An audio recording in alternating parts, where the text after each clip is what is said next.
welcome back to the Money Healing Podcast. This is your host, Nadine Zamot. What am I today? I'm a Manigen, so I'm different things every day. But right now, at this moment, I'm a financial wellness coach and a somatic practitioner. And with me today, I have Olivia Luna, who is going to be... I'm putting you in the hot seat this time, Nadine. We're getting deep. I'm excited. Oh, so you can consider this as part 2 of my original interview with Olivia, which we did in December, right? I had that mullet Yeah, haircut, it so was a it ways was back. December. That's right. Yes. See, that's how you know. But what phase of hair was That's I in at that exactly right. time? Like, Yeah. what phase of hair? Yeah. It's not the season. It's like, how long was my hair? Yeah, exactly. Olivia, welcome to Yeah. the Money Healing Podcast. So good to have you. Tell us more about you. Tell the listeners who you are and what you do, what you're passionate about. Yeah, thanks for having me. First of all, I'm really excited. This is kind of like a first Mhm. for me in terms of like being on someone else's podcast. So very Oh, excited. But yeah, I'm Olivia Luna. I'm just a 33-year-old single woman who has never been in love before. And I'm kind of like in a big just journey about healing myself, looking at my patterns and relationships and dating and healing in general. And so that includes like other avenues and areas like food, my work, my friendships, and also ooh. money, which I think, people don't maybe think about like how money can impact our relationships. But you ask any married couple, I guarantee like money is probably a huge, like sticking point of frustration or could lead to potential divorce, right? But then also in the dating world too, like there's all these rules around, who pays and what people should, how much men should be making and all of this stuff, right? So I think like having being introduced to your course and to your work was so compelling for me to really look at like how money impacts my relationships, my healing, where a lot of it stemmed from in my childhood. So I talk about a variety of things on my podcast. It's called Healing Through Love. New episodes drop every Thursday. Definitely come listen wherever you get your podcasts. But really excited to sit down and talk with you, specifically today, diving into a little bit of like that scarcity mindset we were talking about and just trying to understand more of like how I can overcome it because I feel like I've just been struggling with it lately of Mhm, sorts. It's not even so much that like I'm financially like scarce. Things are mhm, okay there money mhm. wise, but there's still just this fear of I don't have enough. I'm not, financially where I should be right now. I'm not gonna ever get out of this. And so yeah, we're excited to talk to you today about like just Hell yeah. scarcity mindset, falling into debt, like all of those things. Let's dive in. So, scarcity mindset is one of Yeah. the most common symptoms that people kind of seek my help about, right? And I very intentionally use the word symptom because scarcity is actually a wound, and the mindset of scarcity is a symptom of a scarcity wound. And this is a very important kind of like a perspective shift because when we are trying to heal something from its symptoms, we will never get to the root cause. But when we start looking at the root cause of the thing, that is when we start actually to create the change and the transformation that we really desire and hope for. So I think that there's this saying is that the quality of your life depends on the quality of the questions that you ask yourself. And I believe that to be true when it comes to the quality of your Yeah. healing journey. So asking the right Mm. questions and going to the root as opposed to just like putting band-aids on the symptoms kind of thing. Absolutely. And that's part of the reason why I got into podcasting is like it gave me a great space to ask questions for Mhm. myself, right? Not even just in even when I'm having like a guest on the show and like interviewing and asking those questions, it always still brings back more for myself. But if for those who maybe don't have a For those who podcast, don't. it feels like everybody has one these days. I know, but for those who don't, like what are some good questions to start with to like when you're really asking yourself around like where that scarcity starts? Gosh, you have the best questions. I swear to God, it's the best. This is a great question. What questions can you ask yourself when you begin on that journey? I would begin with perhaps accepting where we're at instead of like, well, look, let me just go back for a little bit. The first thing that we do when we look at a post or listen to a podcast episode, let's say this podcast episode, people listen to like or read the symptoms of having a scarcity wound and they're like, yeah, yeah, yeah, that's me. That's me. Okay, what do I do about it? Mm-hmm. What you do about it is wait, hold on for 1 second and Mm. let that land. Let that land. Let it, like, just take a pause, take a second and accept where you're at.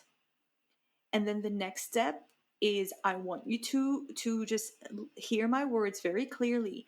Your scarcity mindset makes sense when you look at it from a holistic perspective.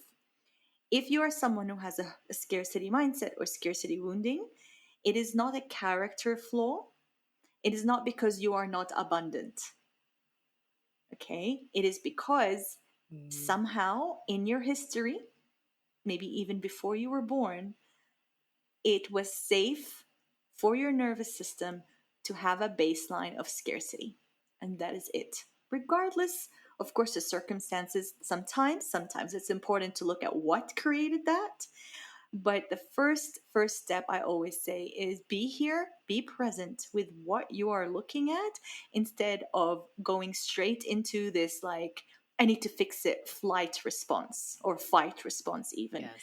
So it could definitely be very dysregulating to your nervous system to read your symptoms in a post or listen to someone on a podcast that describes your life.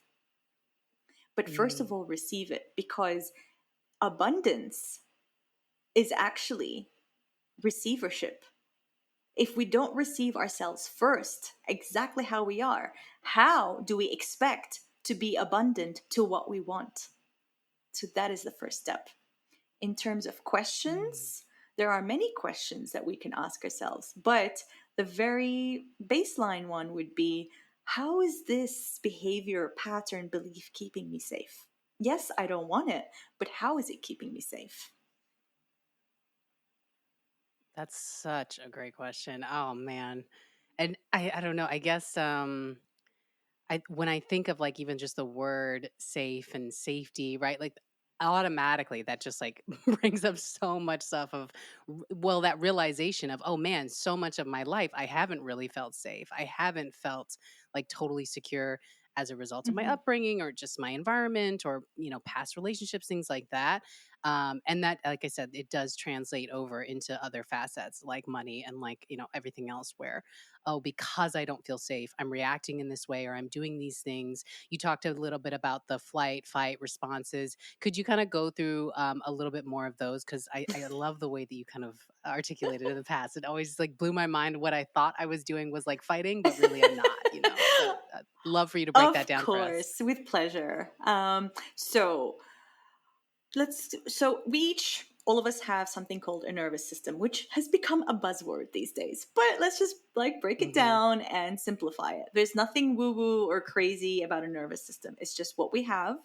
Our nervous system is really responsible for, it's called the autonomic nervous system because it's responsible for anything in your body that happens that is automatic, like digestion, like breathing, anything that is created or like that is designed to keep you alive. In saying that, your nervous system's first and primary responsibility is to keep you alive. From a emotional perspective as well, your nervous system was shaped very much so in your earlier years. And in those early years, we don't have amazing maturity and like resources to kind of understand the full picture of things. Sometimes we can misinterpret very benign things as I am bad, so we carry that shame with us throughout all our lives, or that you did something bad, so you feel guilty, therefore that can have trickle effects on so many other things. So what your nervous system perceives as dangerous is very subjective to your own personal experience. Okay, so I remember I had a friend in childhood. Her dog used to live in the garage, and they had like a separate garage. So that dog, from its very, very young age, internalized the belief that cars are safe because when a car comes into the garage, it's mom or Mm, dad. So the problem with that is that's that right. the dog would jump on cars when my friend would take the dog for a walk.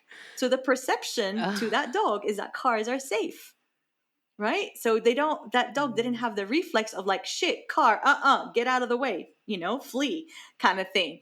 So that's just an mhm, example to say that what we perceive as safe or dangerous is really depending on our archives, our own personal memories, of course, cultural, religious, all that mhm, stuff also comes into play, right?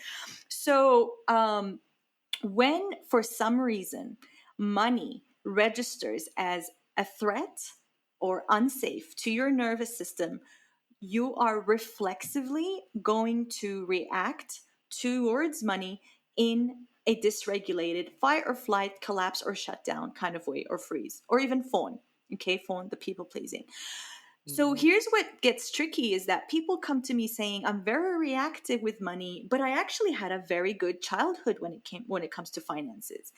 And this is why I started this whole like monologue by talking about how we have very limited resources and maturity as children, because what happens in childhood that can affect your finances in adulthood can sometimes be not financially related.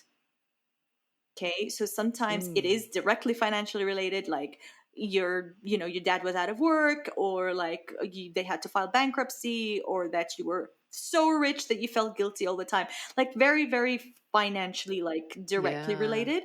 But sometimes it's a little bit deeper to where it's has nothing to do with money, but it affected your sense of worth, safety, belonging, all that stuff, and then that is going to have a ripple effect on how you relate to money, how you manage money, how you don't manage money, how you earn your money, how you invest it, etc. Yeah. Wow, that's another mind blow because that's such a great point. Like I think most people would assume that if you grew up in money or you have money, right, then you're privileged enough to just have this quote unquote safety or right, like you have a positive Yeah, association with it. But that's not always the case, right? absolutely not. Do you know I have, I would say like three of my clients have actually, Hmm. they grew up in quite abundant households, very, very rich. And that was the cause of their money wounding later on in life. Wow. One of them, she grew up in a well to do family, and then she encountered somebody that was, that was unhoused, and that really affected her.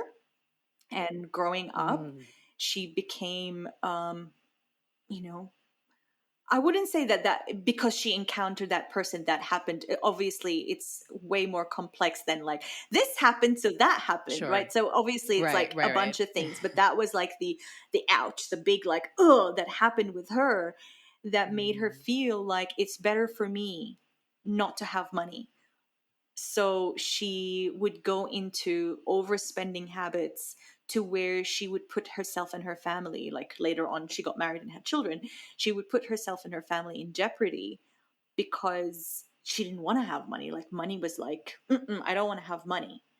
To where, like, like that's mm, what we were dealing with. That's just one example. But we've got other examples of people growing up with a fair bit of money, but still have money wounds. mhm. Yeah.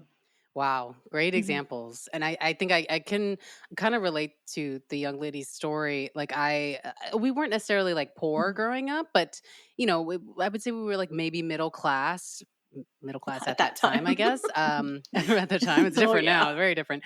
Um, but growing up now, I think when I started to, making my own money, um, I immediately felt the urge to want to like spend it right away, because even though we always kind of had what we needed, there was never like any extra spending, or if it was like just for birthdays and such. And so anytime I have the opportunity to like spend on something, like immediately I just want to like Hmm. do it, because I don't know if it's just like that little inner child in me who's goes to the store and always wants a piece of candy, but mom's like, don't ask me for anything, like, right, like that kind of wanting to heal that. But as a result, then I've accumulated a lot of debt throughout the Hmm. years, and I think debt is a pretty big issue for a lot of folks when it comes to money. Where when looking at our debt and trying to figure out where to start, and when we think about it, what's a good starting point for that? Oof, again with your questions, Olivia. I fucking love them. So good. Not easy. Debt is such an issue, especially with American clients. It's not so much with Yeah. European or Australian, but mostly because it's so much easier to get a credit card in America than it is in any other country I've Oh lived in. God, I haven't lived in all the too countries, easy. but like I am looking at a stack of credit card applications that I keep receiving, not because I want to action them, but because they're really funny to look at. It's like, Yeah. seriously, like Nice. twice a week, do you want me to apply for like, I could be approved for like 20 fucking credit cards if I went for it, right? Like Hmm. my credit score will be in the toilet, but still, it's like when you're in a pickle, it's easy money. It's like the solution. And sometimes it Yeah. is the solution. Sometimes you got to go into debt. And the world and how it's created right now, where if you want a house, you kind of need to go into like a Hmm. 30-year-old, like a 30-year debt. Same with a car if you want a car. Like Hmm. there are things that are set in motion right now in our world to where if you want something, you kind of need to pay interest for it. So you're not just paying for the price, but you're paying for how much it will cost in 30 years. So there you go, or like the Yeah, privilege of exactly. using money before you actually have it. So that is a slippery slope. I personally do not think that it's bad. I think that sometimes it's a privilege, to be honest, because if you think about in the Hmm. 50s, women didn't have the right to have a bank account or something like that, let alone a credit card. But in Yep. saying Hmm. that, sometimes like if you're in a pickle, it's nice to have that option. Absolutely. Yeah. No. And like we're so um kind of taught in a way of like the importance of one, like getting a credit card, diversifying your credit report, all of those Hmm. Hmm. things. And then yes, you need a certain amount of healthy debt or good debt, I think is what my mom would call it, is like good Yeah. debt, to like be able to rent an apartment or do all of these other stuff, Yeah, all of these definitely. other things. But in just to go back for a second to like scarcity mindset, does Mhm. scarcity mindset equal debt? Debt equals scarcity mindset? Like, how do those play or not Right? play into each other? They do, of course they do. So we can definitely have a lot of money and a scarcity mindset. Mhm. And we can have debt and an abundance mindset. So Ooh. they kind of like poke into, oh sorry. They kind of like poke into each other, but they don't. But Yeah. yes, having a scarcity mindset can lead to debt. So very easy example. Um I have issues with hoarding food sometimes. Okay. I grew up with a lot of scarcity, like food scarcity. I grew up in the Middle East in the Mm. 80s, and it was really really scary. And there are certain items of food that if I don't have in stock in the house, I feel a certain kind of way, namely Mm. chips, a certain brand of chips. Okay. So my husband always opens the pantry and goes, "What the hell? Why do we need So many. so many when the shops are 10 minutes away?" It's not like I'm living in the country where the Yeah, sure. supermarket is like 2 hours away, right? Like, no, no, no. It's just a thing, right? I'm working on it. I'm Mm. not perfect. So let's take this on a grander scale. Let's say we have a scarcity mindset and we have scarcity wounding that, manifests as a scarcity mindset, and we're scared of things running out. So we buy a lot of them. So we go into debt because of that. Or if we have this, like, if countdown timers, for example, trigger something in us. So when we see a countdown timer, especially with marketing emails and all that, Mm-hmm. that can trigger that rush, like that rush energy. So you end up buying it. Like, I don't know what I bought, but I have that dopamine, like, yeah, yeah, like Yeah. that. So that can contribute to having debt. Of course, another thing that can contribute to debt is boredom. Right? Like True. unfulfillment and boredom, to where I was in a job, my favorite thing at that job was to go on the Amazon app. Not great, but Mm-hmm. that's the only way I was able to cope through that mundane job. So unfulfillment can lead to debt as well. And to like go back to like your, oh, you had that look on your face of like, yes, you can have debt and an abundant mindset. So a lot of times I have actually taken on big chunks of debt because, or like put things on my credit card as investments, because I feel, and this is an exception, and I'm not telling anyone to do this, but this is just me, my story. I do that to challenge myself. I do that as a growth tactic of like, okay, that's your accountability. You bought a marketing program for 10K, for example, 5K. Now what are you going to do about it? So that debt Yeah. kind of like pushes me. And every time I do this, within like 2-3 months, I grow exponentially.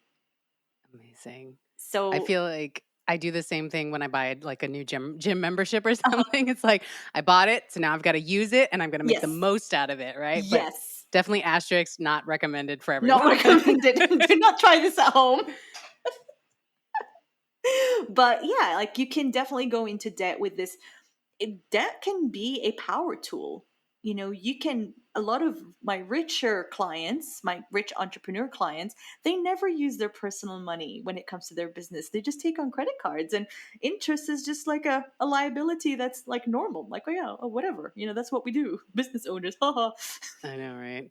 Definitely I see the advantage though of like um one like having knowledge, right? Like I think one Mhm. thing that I'm realizing will help in this scarcity mindset, like improving it, is to just feel more confident in like what I'm doing with my money, right? Like getting a Yeah. like at least a base level understanding, cuz some things that do like um keep me in that mindset is just that fear of, well, I don't know what I'm doing and Mhm. I don't know where to start. There's so much stuff Right. online about all of these Yes. things. So I'm just going to resort back to what I've always kind of known, right? Yeah, Yeah. yeah, totally. Something that you said earlier today, now, you'd said Hmm. about like, you'd mentioned, where should I be at this age? Like, Hmm. do I have to be here? Do I have to be there? And now you said there's so many resources out there, and sometimes there's an overwhelm, right? Like, there's too Yeah. much information, too many like quote unquote gurus, and of course the main guru that talks about,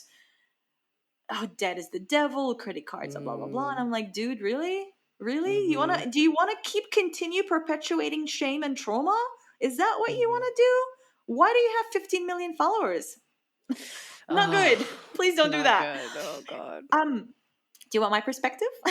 Yes, please. Always. So I honestly always bring it back to you, your mission and purpose in life, and your what your body tells you is in integrity and not in integrity.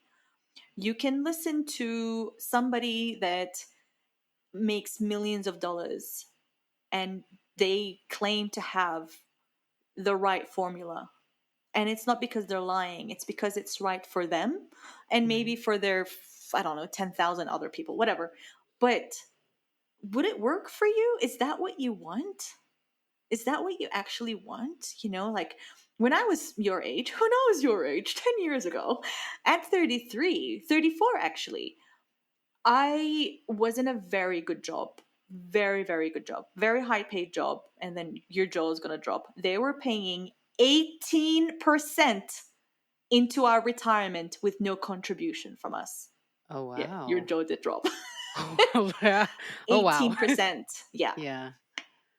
While I was in that job, I had this intuitive nudge to pack my shit and move to New Orleans. I was living in Australia at the time. Okay. And actually, the message came, you need to leave everything and go to New Orleans for 3 months. And I'm like, what the frick? What? Why? Why? I was there and it was just very obvious that that was my next step. Mm, Did it make sense? No. Did it make sense to walk away from a job that I liked, that paid well, and that could have given me financial security forever? Yeah, that was crazy, but I did it. And guess what? The third day after I landed in New Orleans, I was engaged to someone I wasn't even dating. oh wow. Yeah. Was it worth it? Yes, I'd do it again. That's amazing. Yeah. Jeez. Maybe I just need to move to New Orleans. Maybe that's like my answer. That's, did that's your great. did your gut ping you? Because maybe that's it, right? I'm just waiting for the message, and here it is. Boom. And we Yeah. celebrated our 8-year anniversary recently. Thank Congratulations. you. So, in terms of like where are we supposed to be at any given age? Hmm.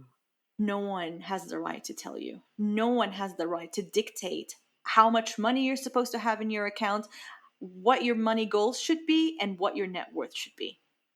Hmm. Because these shoulds create shame Yes. and they keep us in a box. Keep us in a box of shame to where we are too scared to step into the potential that we are intended for. Hmm. These are other people's shoulds, not our shoulds. Absolutely. And let's talk about shame for a second, because like, uh, I get it a lot because I one get it a lot from like my family, just because a lot of them have a very traditional conservative kind of views of like, you get out of college and you get the job and you go like, right, that Mhm, mhm. timeline, or Yeah, that like I'm Arab. I very mean, hello. yeah, exactly, Yeah, a very right, just traditional like family.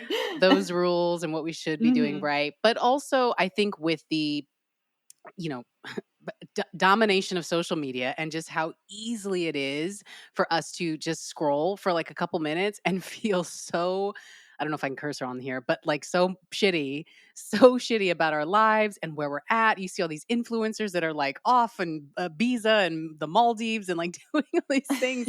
And even if it's not like, shame from others, we start to like feel that shame within Internalized, ourselves, yeah, right? Yeah. right. So Mhm. talk a little bit more about that and like how that's just messing us all up. It's really messing us all up because we're not designed to take in everything Right. that we actually take in through social media. I would say that we're designed to really deeply care about maybe 100 people throughout our lives, right? I Mhm. mean, your neighbors, your family, your coworkers, just normal in real life community. But all of a sudden, you deeply care for your like 1,000 people that you follow.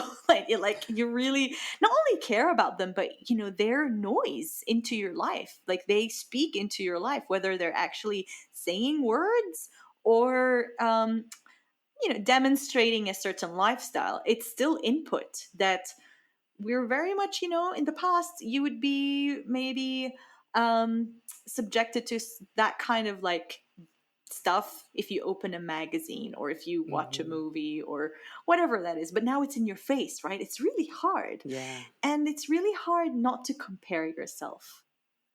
It's hard to kind of be like, it's okay, I'm here in my apartment in my shitty job. But in all honesty, how true is that? Are they truly happy? Are they doing this like from debt? Are they doing this like wholeheartedly from like cash? You know what I mean? Like, are they going into debt just to show this? Are they like hiring a private jet or whatever it is that we're looking at just because of the photo? Like, do it for Instagram kind of thing? Yeah. Or is this their real life? And knowing that sometimes when we are jealous of something, it's maybe your soul or maybe an inner child, a part of you that is telling you that I want the essence of that. So maybe not Mm. Ibiza necessarily, or what did we say, Maldives or whatever. It's Yeah. not like that. What is the essence of what you're craving? How can you give that to yourself on a daily basis? Like when you look at somebody in whatever, Ireland, kind of look closely and get curious about, and I usually do that through going through the body of like, what is it exactly that I'm jealous of? Is it their skin? Is it their tan? Is it like their smile? Is it whatever it is? And that's the answer there. It's not really that, you know? Could Mm. be, but that's my opinion. I love that though. That just like warmed my heart right there. Like the going to the essence of, this what is it that I'm seeing in front of me? Or like Marie Kondo, Tidy Up, she talked about like, does this bring me joy? Right? Like that little like what's the Yes. spark here that is actually like uh, causing me to react in this way. It's not that this person is flying around doing all these great things. I want some adventure in my life. I want to like Mhm. go somewhere new, or like I need some newness or something, right? Like that's usually what it is at the core. So I appreciate that friendly reminder. I had another question and just I kind of that just want to like got just me. can I get just like kind of like go there for a Yeah. second? I want to Let's say do it. when we are dealing with scarcity wounding, I just want to put it out there to be discerning to who you listen to. Because if somebody has never had this type of or a similar background to you, they cannot be Mm, talking or lecturing you about abundance. Like, for mm, example, yes, I did come from crazy scarcity, Middle East, da da da da. But can I really lecture someone that was living in the slums about mm, abundance? Can I really it's just in your nervous system. There is way more work for them than me, for example. Equally as valid is that if someone hasn't, they just didn't grow up with the traumas that I have, they cannot lecture me because they just don't understand. mm. I just want to like I know this is not beautifully articulated, but it's just off the off the cuff Yeah. kind of thing of like please be discerning to who is actually teaching you about abundance because they you might have very different baselines. When we have scarcity wounding and wounding that has a lot to do with our self-worth, with Mm, like all that stuff, you are beginning from a very different stage than somebody who doesn't. mhm, I personally grew up with a father that literally told me, "You are a piece of crap. You are a mm. piece of shit. You are a piece of shit." So for like this shiny, happy influencer to come and tell me, "You are worthy," just repeat it. And I'm like, no, no. No, no. I want to listen to Yeah. dad because that's my dad, right? I Right. want to have that Different book. We're on a completely different book. different book, right? So for someone for me to listen to someone, it needs to be someone that has walked more or less the same journey as I have been on, not lecture me from their high horse or whatever. Yeah. That is just my little soapbox moment. But yes, I'm No, done I now. appreciate that's such a good point. And it's also like a little bit of a relief and reminder for myself when I think about like shame from others, specifically for, like from my family. I think about like, the environment my mom was in. She was a single mother. She's having to raise Hmm. two kids. So obviously, like her view on money, on debt, like all of those things is going to be very different from me, who's, 30 something. I don't have any kids. I'm not married. I'm working on my Right? own. Right. So I can then Totally. like have compassion for her in a way and not feel that like the pressure of that guilt or whatever I'm because like, it's oh we're in a different gosh, time. It's a different book. It's a different book. completely different book. I love Yeah. that. Like, oh gosh, mom is so scarcity. Like, oh Yeah. Yeah. no, context, right? Like Right. context. We need to have a holistic view of where did that person start, Mm, right? Like, what did their what hardships did their ancestors go through? What did mom do to put food on the table? Stuff like absolutely. that, right? So we got to look at this stuff holistically, not just the the jet Yeah. setting and all that. So. Well, on the flip of that, I guess, like on the abundance aspect, I'm wondering because, like, I feel like sometimes, like, abundance mindset means that I then have to do all of these things, or like, I get into a kind of like high energy or manic phase where I feel so empowered and so confident in myself that I'm going to do all of these things because I'm living in an abundant mindset. But that's Mhm. not the case either. Like, Mm-mm. what? Talk to us about what it really means to have an abundant mindset. If you're in front of me, I would give you a hug because I love this question. This is my favorite question ever. Virtual hug, virtual hug. Yeah, this is the best question because Abundance mindset doesn't mean like, oh my God, I'm a millionaire. Oh my God, everything is working out. Oh, I've got 50 clients on my wait list. Woo. That is not what that looks like. To have an abundant mindset means that you maintain that hope and faith even when things are hard. Mm, That is an abundance mindset. An abundance mindset means that you're actually calm and balanced and not flying high with joy. mm, Joy, happiness, excitement, these are all their core emotions, but we are not supposed to live in them because we are actually in our emotions, not in our prefrontal cortex. We're not thinking creatively or critically of things. We're not in our rational mind. So, yeah, it's cool to be joyful. We want that. But what we're actually wanting is that sense of knowing, a sense of calm, a sense of balance, a sense of confidence. And from there, creativity can come to where mm. creativity happens. You create something, let's say, and you're okay to sit with it and see how it might evolve instead of like, okay, I'm going to put this into the world. It's more like, Yeah. okay, great. Receiving it yourself first. Yeah. So having an abundance mindset really is about receivership. It is also about rewiring your nervous system to start seeing that good things are safe. Because a lot of times, especially when we have emotional wounds, good things might signal bad things are coming, or where's the other shoe? Yep. Where is that gonna come from? That's So me. I would say, oh yeah, I know it. So I would say another like what's it called, like I actually have a module inside of my program called the other Mm. shoe. Oh, Like wow. literally it's called the other shoe.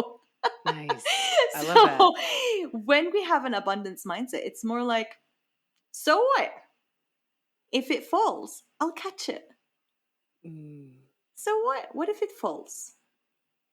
And what is an opportunity that might come from that shoe falling? Right, like that. Creativity, receivership, being in the moment. Abundance mindset mm, also means that you are present. You're not there, you're not before, you're not like in an hour. You are here now, present in your conversation with people, making eye contact, not worrying, trusting that, yes, even if there is a problem happening or brewing, you have the resources that you're going to be able to solve it. And sometimes it means patience. mm, Sometimes it does mean that you have thousands of dollars sitting in your bank account. That's beautiful. But that's not only the case, because so many people miss out on their own abundance when they are looking for that, the classical traditional proof that you are abundant. So we like involuntarily put ourselves in scarcity because we're just waiting for that thing, waiting for the client, waiting, and you're like, you're in it now. You're here, enjoy it. Everything else is a byproduct of this. I love that. Oh, that like released something in my stomach right there. That was so great. I'm so glad. Yeah, that's great. Yeah, yeah, This is amazing. This is I'm such a so great glad you're here. conversation. Absolutely. That word receiving, like, it just keeps coming up in my life. Yeah, It's also something, as I've spoken to a lot of folks around, like, dating and relationships, particularly for women. There's a challenge there of being able to just receive. I think a yeah. lot of the times, yes, it's that safety aspect again, of or that the other shoe dropping, right? Like, I can't really receive here, or I can't really depend on other persons or other things to come, um assist me in this, because I have to be the one to like assure that this is going to work Hmm. out, right? Like, Hmm. I got to be in my relationship, I got to be the one to put in all the effort, because I in my past, all these other men have like hurt me before, and so I got to be the one Mm. to fix this, right? Fixer mentality, all of those things. So what how can I just practice receiving a little bit more? Aw, again with your questions. I love it. It's so nice. So I'm very much struggled with that when I first started my relationship, right? So yes, I did get married after 3 days of landing and da da da da, da, that's all great. But I after want to a hear that month, story, by the way. That's it's a incredible. good story. Yeah. A month into the relationship, I went from being single for 5 years. Before that, I was with a an asshole. Let's just put it that Mm-hmm. way. I was with an asshole. And then I was single for Mm-hmm. 5 years. And then I was in my first, loving, secure relationship, which of course has its flaws. I'm not going to sit here and say it's perfect. It's perfect for me. Okay. But my issue at the time, and it was very big, was that I was having a really rough time receiving. Because first of all, I was having a rough time receiving a nice person, that this person is just Mm-hmm. simply nice and likes me for me. I was having a rough time receiving his help when I was going through a visa, because I wasn't American at the time and I had to get a green card, and it was above what I had in my savings. So he was like, "Look, I have a little bit and it's for us. I don't want you to go anywhere. So just let me help you with the lawyer fees." That was a little bit like, oh my god, I'm an independent woman, what do you mean, Yeah. right? So there was Mm-hmm. that financial like help, even though it was benefiting both of us. um Also receiving a new life, receiving a life that I actually was dreaming of, right? Like, there's a lot of times we dream of something, but when we suddenly get it, it's like these people that win the lottery and then lose the money within like months. Yeah. If you don't have that capacity in your nervous system, you will quote unquote sabotage it. And that's what I was doing for Mm-hmm. 6 months with the poor fella. It's like, what is happening? Why did you change? But that was because I was having difficulty receiving all this. So if you are having trouble receiving as a human, as a woman, as any of that, I really would say that it could be due to your past, like you mentioned, to where we are safer being in control, safer to be in fight response rather than receivership, because that's how we can control things. Mm-hmm. But how can we receive from the universe? How can we receive the moment? How can we receive a flower? How can we receive the sky above us? And it sounds so mundane and silly, but that is exactly how we start expanding receivership. It's by receiving the here and the now, and then building on that slowly, slowly, because we don't want that nervous system to snap, because we can go back into re-traumatization. But slowly, Yeah. slowly receive what we actually have. I'm not one for gratitude lists, but if it's helpful sometimes to just write down a list of things you're grateful for, and not just write them down, but receive them somatically, receive them in your body. Where does this Mm. feel? Like, I had a snuggle with my dog this morning. Oh my gosh, I could feel it. I could still feel her fur on my hand. I can feel how safe I felt in my stomach, of like, oh my god, I love this creature so much. And just receive that. And that's how it grows. It's from the small things. It's always about the small things, not the big, massive, like, Mm-hmm. things that we're always looking for. I I hope that's love that. helpful. Yeah, no, I love that, like, somatic, can you say it again? Somatically, yeah. Somatic In the body. receiving, yes, in the body, like, that just I I immediately resonate with that. Like this weekend, I don't know, I was just like in a really good mood. The weather's been great. I'm going to see friends, and I don't know, there was just like a moment on the train where I sat and like processed that all of these great things were happening just in over this weekend, and like my stomach just got really warm. I felt like these Nice. tingles. Suddenly, the music that I was listening to just hit really good, So I love that now. Every time that like I'm going to think about that day, or just when that song comes on that I was listening to on the subway, like it's going to trigger that very wonderful memory, and just like Mhm. yeah, that gratitude, that warmth is going to just like start to come in again. So I just love that, like that attaching it to like a physical connection just further Yeah. like embodies or It does. Yes, sticks the it memory. manifests it. It makes it Yeah. into the 3D, right? What is Yes. manifestation? Creating something in the 3D. I kind of want to just say something here to what you just said. Yeah. Previously, you had mentioned something about safety, about Mhm. how you're realizing that perhaps you didn't experience a lot of safety when you were growing up, and I'm the same. So, with Mhm. situations or like little memories, like when you were on the train processing your weekend and all that, I would actually remember this memory every morning. As soon as you open your eyes, go back Mm. to the somatic imprint of this memory in your body. So not so much like, oh, he said that and then he skipped over a rock. It's more like, Mhm. how did you feel in these seconds on the train where everything felt right? Connecting with that safety in your body to start creating familiar feeling of safety in your body to Yeah. where when you feel it, you know what it is. Because if we don't grow up with avocados, for example, you wouldn't know what an avocado is until you taste it and you're like, this is what it tastes like. So Mhm. when we don't grow up with safety, we can then start anchoring into small pockets of safety to start creating that familiarity in your Yeah. body Yeah, yeah. You got so that it. it can start creating its own safety. Does Yeah. that make sense? Yeah, no, good homework. I'm definitely gonna take that Yes. one. That's It's so great. simple. Again, it's all in the simple things. It's all in the Mm. simple things and the accountability, of course. So, yeah. I love that. I feel complete. This was Oh, such a great conversation, Nadine. Thank you. oh, thank you so much for coming on the Money Healing Podcast. It was lovely to have you, and your questions are the best. Honestly, I think that you're a very, very awesome interviewer, and your podcast is great. So, everyone, make sure you listen to Olivia's podcast, which I am going to put in the show notes as a link. And I will see you all next week. Thank you so much for listening. And yeah, see you next time. Bye.